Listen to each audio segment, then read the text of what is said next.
সমাবেশের মোহতরম সভাপতি হজরত মোহতরম সাহেব, হজরত মহিল মোহতরম সাহেব, হজরত নায়েবুল মোহতরম সাহেব, হজরত শেখুল হাদিস, মুহাদ্দিসিন কেরাম, আসাদায়ে আযম, তালেবান উলুম নবুয়্বত। হাটহাজারী মাদ্রাসার সাথে আমার কলিজার সম্পর্ক আছে, মাদ্রাসার সাথে আমার কলমের সম্পর্ক আছে। এই দিনে আদারায় আমার শ্বশুর খতিবে আজম হযরত মাওলানা সিদ্দিক আহমদ সাহেব প্রায় 14-15 বছর এখানে মুসলিম শরীফের উস্তাদ ছিলেন, মুহাদ্দিস ছিলেন। পরে লেখাপড়াও এখানে করেছেন, এখান থেকে সাহারানপুর দেওবন্দ গেছেন এবং শেখুল ইসলাম হজরত আল্লামা আহমদ শরীফ সাহেব হাতে আমি বাইয়াত হয়েছি এবং আল্লামা জুনায়েদ বাবুনগরী সাহেবের দোয়া পেয়েছি। তিনি আশা করেছিলেন, আল্লামা জুনায়েদ বাবুনগরী রহমতুল্লাহ আলাইহি, আমি কলেজে 26 বছর শিক্ষকতা করেছি চট্টগ্রামে, এরপর আন্তর্জাতিক ইসলামী বিশ্ববিদ্যালয়ে 2 বছর শিক্ষকতা করেছি। তো ওনার একটা আরজু ছিল আমি যেন জীবনের একটা পর্যায়ে একটা হাদিসের দরস দিই। তো ওনার চেষ্টায় আমি জিরি মাদ্রাসায় প্রায় 4 বছর হবে তিরমিজি আউয়াল দরস দিতাম। এখন আমি এটা ইমামতি হালি শহর ব্লক মসজিদে খুতবা দিতাম, এটাও বাদ দিছি, ইউনিভার্সিটিও বাদ দিছি, জিরি মাদ্রাসাও আর যাওয়া সম্ভব নয়। জীবনের একটা ক্রান্তি লগ্নে চলে আসছি। আল্লাহ যতদিন কাজ করার শক্তি দেন করবো, আল্লাহ তাআলার রহমত কামনা করবো, আপনাদের দোয়া কামনা করবো। হাটহাজারী মাদ্রাসা সারা বাংলাদেশে হাটহাজারীর আবনা, হাটহাজারীর ছত্র ছড়িয়ে ছিটিয়ে আছে। এলমের এত বড় খেদমত বাংলায় অন্য কোনায় তারা করতে পারেন না। এই হাটহাজারী মাদ্রাসায় একেবারে টেকনাফ থেকে পঞ্চগড় পর্যন্ত মাদ্রাসার বিভিন্ন এলাকার ছাত্ররা ইলমে দ্বীন হাসিল করছে, হাসিল করে আবার তারা তালিম ও তাআল্লুম, দরস ও তাদরিস, দাওয়াত ও তাবলীগ, সমাজি কার্যক্রম অংশ নিচ্ছে। এটা বিশাল অবদান। এই অবদান কিয়ামত পর্যন্ত জারি থাকবে ইনশাআল্লাহ। আমি আপনাদেরকে বলি, এই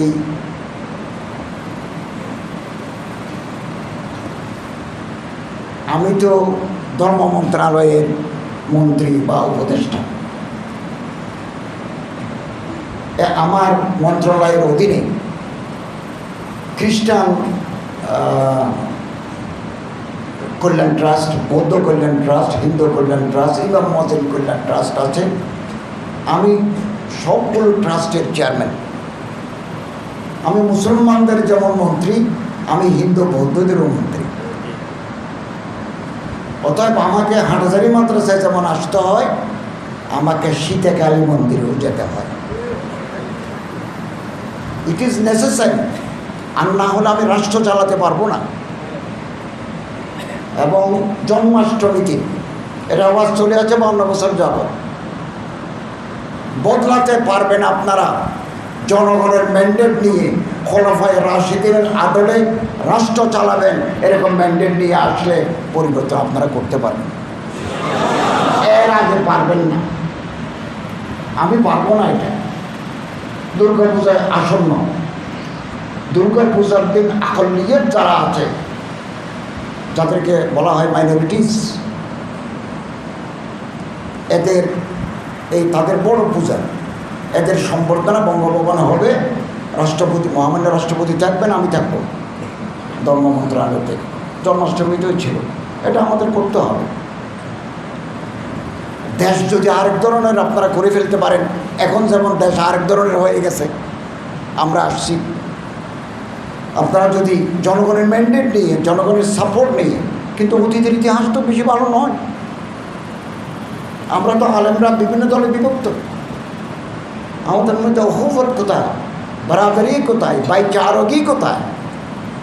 স্বাধীনতার 52 বছর পরেও যদি আপনারা ঐক্যবদ্ধ হতে পারেন, রাষ্ট্রকে আরেক ধরনের করবেন কোনো আদর্শের ভিত্তিতে, এটা করার হক আপনাদের আছে, এটা করে ফেলেন না। তারপরে যেটা আপনারা চান সেটা করতে পারবেন। আমি সব সময় ওয়াহদাত উম্মতের পক্ষে। মানুষ আমার গালি দিই, তো গালি দিলেও দিবে, আমার যদি ইখলাস থাকে, আল্লাহ রাব্বুল ইজ্জতের এনায়েত থাকে, আমি কামিয়াবি লাভ করবো ইনশাআল্লাহ। আমি রাজশাহী গেছি 4-5 দিন আগে, নেমে গেছে আহলে হাদিসের মাদ্রাসা, 2টা আহলে হাদিসের মাদ্রাসা ভিজিট করেছে। তারা আমাকে সম্মানিত করেছেন এবং ওখানে ইমাম মুহাম্মদ ইবনে হাম্বল একাডেমি নিয়ে দেখে আমার খুব ভালো লাগলো। তারপরে তাদের মানহাজ, তাদের তরিকা তারা চালাবেন। এরপরে গেছি একটা কামিল সরকারি মাদ্রাসা, এরপরে গেছি কাটাখালী জামিয়া ইসলামিয়া দাওরা হাদিস পর্যন্ত মাদ্রাসা, ওখানে বক্তব্য রেখেছি, আগে থেকে ওখানে পরিচয় আছে। তারপরে মন্দিরে গেছি, সিবি গৌরাঙ্গদার ঠাকুরের মাজারে গেছি, কিছু খাবারও দিয়েছি গরিব হিন্দুদেরকে। এটা দেওয়ার জন্য আমাদের ফান্ড আছে, আমাদের বরাদ্দ আছে।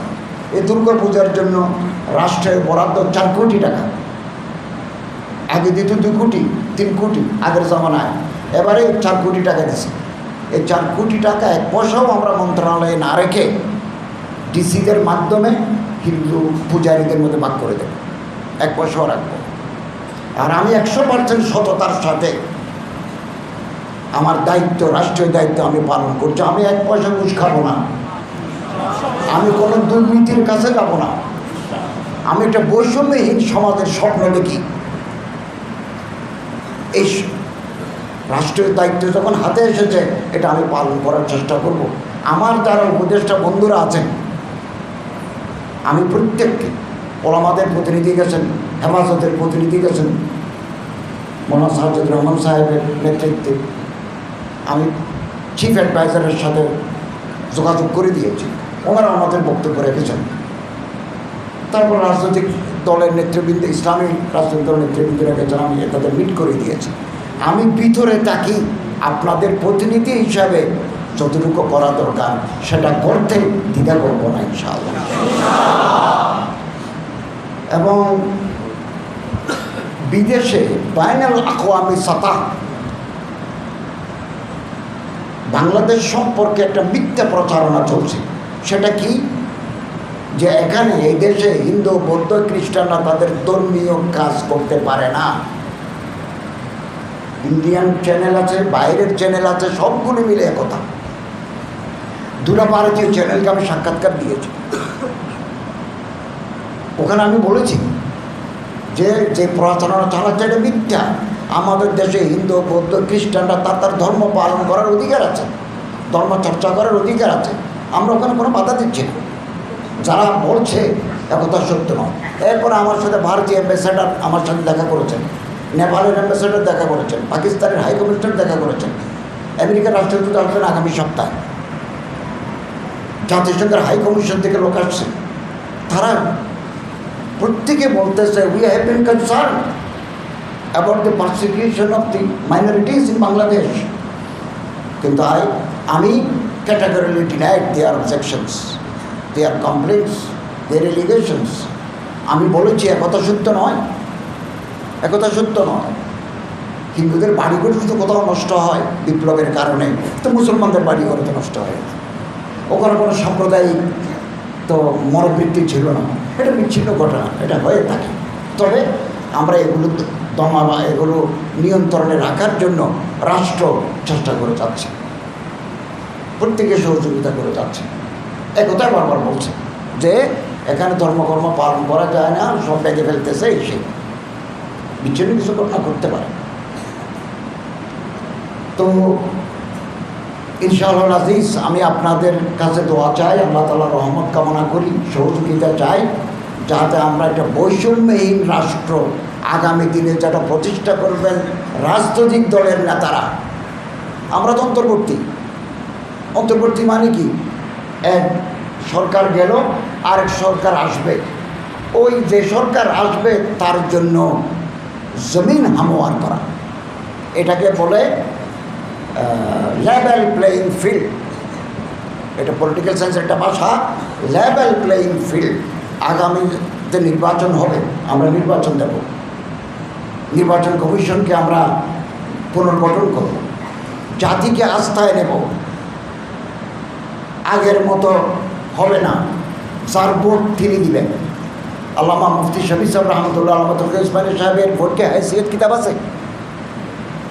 এই সিস্টেম এখন চলছে।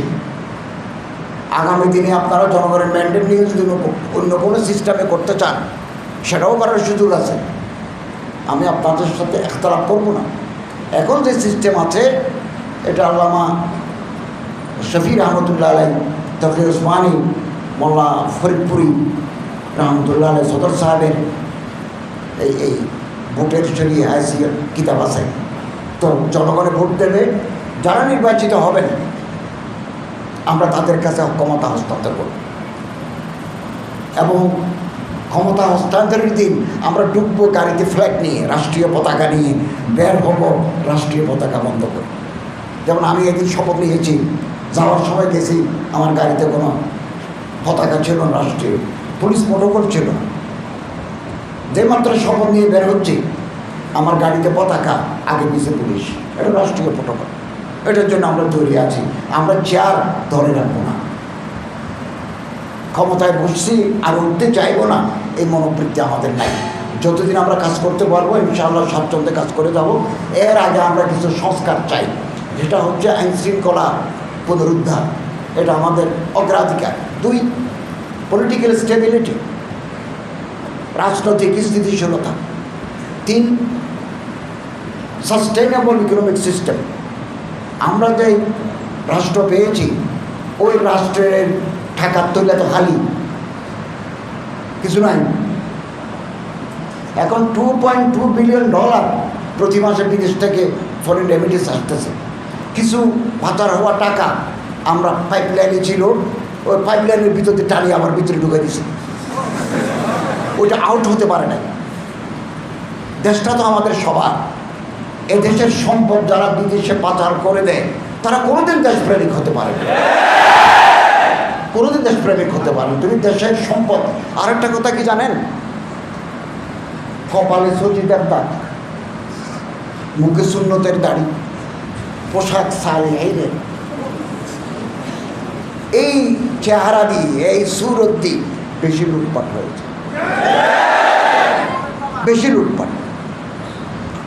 আমারটা তো সাদা, এগুলো অন্য রঙের আছে, এটা দিই কালো রং আছে, কত ধরনের রং আছে, এটা দিই। দুবাই, সিঙ্গাপুর, কানাডা, কয়টা বাড়ি লাগে মানুষের। আমার তো চট্টগ্রামে থাকার জায়গা নাই। আমি যদি মন্ত্রিত্ব ছেড়ে দেবো সেদিনও থাকবে না, কারণ আমার আয় কমে গেছে। আমার আয় ছিল তো, আমার ধর্ম কসবিল হালাল ফরিজাতের বাদল ফরিজা। তকি উসমান সাহেব ইসলামী খুতবাত এটা ব্যাখ্যা করেছেন। তো আমি মসজিদের খেদমত করতাম, মাদ্রাসায় খেদমত করতাম, ইন্টারন্যাশনাল ইসলামিক ইউনিভার্সিটিতে আর দারাসাতুল ইসলামিয়া, আল কোরআন ও দারাসা আল ইসলামিয়া, ওখানে পড়াতাম, লেখালেখি করতাম, আমার অনেক আয় ছিল। এখন তো রাষ্ট্রীয় দায়িত্ব পালনের কারণে কিছু করতে পারি না, আয়ু কমে গেছে। তারপরেও আমি মনে করলাম যে জীবনের একটা মারহালা, জীবনের একটা অধ্যায়, কিছু কাজ করে দেখি না, কিছু পারি কি না, চেষ্টা করতে তো অসুবিধা নাই, অসুবিধা নাই, চেষ্টা করে যাচ্ছি। একমাত্র আল্লাহ তাআলার রহমত। আমি যে দায়িত্ব নেব বা পাবো এটা আমি 24 ঘন্টা আগেও জানি না। আমি কারোর কাছে তো বের করি নাই। আমি ঘুম থেকে উঠে দেখি যে আমার মানুষ অভিনন্দন জানাচ্ছে, শুভেচ্ছা জানাচ্ছে, কি রাত 8:30টায় শপথ নেব, আমি 6:30 পর্যন্ত জানি না যে আমার শপথ নিতে হবে। ঠিক 7টায় আমার ফোন করে ক্যাবিনেট সেক্রেটারি বললেন যে মহামান্য রাষ্ট্রপতি আপনাকে উপদেষ্টা নিয়োগ করেছেন, 8:30টায় শপথ, আপনি বঙ্গভবন চলে আসবেন, আমরা গাড়ি পাঠাচ্ছি, আপনি কোথায় আছেন? তো আমি কাছে ছিলাম, তো গেছি। এটা তুমি জানি বিল্লা, আমার কোনো প্রয়াস নাই। এই জন্য হাদিস অনুযায়ী যেহেতু আমি ক্ষমতা চাইনি নাই, আল্লাহ তাআলার রহমত আমার উপর থাকবে। আর আমি সৎ জীবন যাপন করি, আমার কোনো বদভ্যাস নাই, আলহামদুলিল্লাহ। আখলাক জ্ঞান হেতাত নাই, আলহামদুলিল্লাহ। আমার উপর আল্লাহ তাআলার রহমত আমি কামনা করি, আমি আল্লাহ তাআলার সাহায্য পাব। এবং আমি আপনাদেরকে বলি, আমার ছাত্র ভাইদেরকে বলি, আপনারা এখানে আসছেন, ভাগ্য আপনাদের ভালো, সৌভাগ্যবান আপনারা হাটাজারি মাদ্রাসায় পড়ার সুযোগ পেয়েছেন। সবাই বড় বড় আলেম, বিশ্ববিখ্যাত আলেম, মুহাদ্দিসিন, আদিব এখানে আছেন। তো দম বদম দমরা গনিমত দাম, প্রতিটি নিঃশ্বাসকে গনিমত মনে করে আপনার এলম হাসিল করবেন, জ্ঞান অর্জন করবেন। खिदमत उस्ताद अबायत हम सब खाने मदाम वंजरा तहकीक खाने तौशफी मर्द कमाल। उस्ताদের খেদমত করবেন, নিয়মিত সবাকে হাজির থাকবেন, এবং কোনো শব্দ যদি কানে আসে, চোখে দেখি, এটা তাহকিক করব, তাহলে আপনি মর্দ কামাল বড় হতে পারবেন। অন্তর বড় করতে হয়, দৃষ্টিভঙ্গি বড় করতে হয়। ছোট মন নিয়ে বড় কোনো কাজ হয় না। এই হামাগিরি আমাদের থাকতে হবে। আল্লামা ইকবাল বলেন, पत्थर शीशा टूट जाती है पत्थर की चोट से, ऐसे शीशा तलाश कर जिससे पत्थर टूट जाए। পাথর মারে দিলে গ্লাস ভাঙি যায়, এই যে দরজার গ্লাস, পাথর মারলে গ্লাস ভাঙি যায়। এমন গ্লাস তালাশ করো, পাবে তুমি, যেটা মারলে পাথর ভেঙে যাবে। মিল যায় তুঝে দরিয়া তো সমুদ্র তালাশ কর, নদী যদি পাও সমুদ্র তালাশ করো। একটা মুসলিম উম্মত যদি গঠন করতে পারি তো রাহবার তালাশ কর। আমি বারবার কথা বলি, মানুষ আমারে ভালো বলে, 70% মানুষ আমাকে ভালো বলে, 80% মানুষ আমারে ভালো বলে, 20% 30 মানুষ আমার নিয়ে সমালোচনা তো করবে, তারা করবে। অতএব আসুন আমরা একে অপরের হাত ধরি, একটা বৈষম্যহীন ইনসাফ ভিত্তিক একটা সমাজ প্রতিষ্ঠার আমরা সূচনা করি। এটা বাস্তবায়ন করবেন, আমাদের হাতে সময় কম। কতদিন সময়? ইন্টারিম গভর্নমেন্ট, অন্তর্বর্তীকালীন সরকার, কতদিন সেটা আমরা জানি না, এটা আল্লাহ তাআলা জানেন। তবে কিছু সংস্কার করার আমরা সময় এবং সুযোগ পাব। এটা করে, এটা মানুষের আকাঙ্ক্ষা। কারণ এখন যদি আমরা নির্বাচন দিই তো এ গেল বি আসবে, সি গেল ডি আসবে, ক গেল খ আসবে, মানুষের কী লাভ হইল? আমরা কিছু সংস্কার করে লেভেল প্লেইং ফিল্ড তৈরি করে নির্বাচিত সরকার যারা আসবেন তাদের হাতে ক্ষমতা দিয়ে আমরা চলে আসব। আপনাদের পরামর্শ চাই। আপনাদের, আমার মন্ত্রণালয় সম্পর্কে আপনাদের কোনো অভিযোগ থাকলে সেটা সরাসরি আমরা লিখতে পারেন। আমরা এগুলো ফাইল করতেছি, এবং ইনশাআল্লাহ আজিজ কোনো অভিযোগ থাকলে আমাদের বিভাগীয় পরিচালক আমার সাথে আছেন, তার সাথে আপনি যোগাযোগ করতে পারেন, অথবা কোনো পরামর্শ থাকলে সেটাও করতে পারেন। আমি ইনশাআল্লাহ আজিজ আপনাদের খেদমতে আসি। আমার হাতকে আপনারা শক্তিশালী করবেন। ফেসবুকে স্ট্যাটাস দেন কেন? আমাকে বলেন না, আমি মেবলো বলি প্রিয় হয়া ইন ঢাকা ইন চিরকম, আমি তো আসি, আপনি আমার চিঠি লিখতে পারেন। এটা না ইসলাহের তরিকা। ফেসবুকে দিই, ওই ফেসবুকের রিডার বাড়ালে আপনারা তো লাভ হবে, কিছু টাকা পাবেন, অথবা এ হবে, জাতির তো ক্ষতি হয়ে গেল। আমি মানুষ, আমার তো ভুল হতেই পারে। তো আপনি আমার ইসলাহ করেন, আমাকে আপনি ফোনে পাবেন না। আমার 6 জন সেক্রেটারি, 6 জন, তো আমারে পাবেন না, কিন্তু আমার পিএসদেরকে পাবেন আপনি। আমার পিএস, আমার এপিএস, আমার পিও, আমার অ্যাসিস্ট্যান্ট 6-7 জন আছে। ওরা সব মোবাইল নিয়ে বসে আছে। আপনি ওখানে আমার খতা, কসুর, লক্সিস আপনি ধরে দেন। আমি তো মানুষ, আমি ইসলাম হয়ে যাব। ফেসবুকে লাল করি, ফেসবুকে সবুজ দিই, এগুলো করে বাহাদুরি হবে না, খুব বাহাদুরি হবে না। এগুলো আল্লাহ তাআলা আমাদের সবাইকে হেফাজত করুন। আমিন।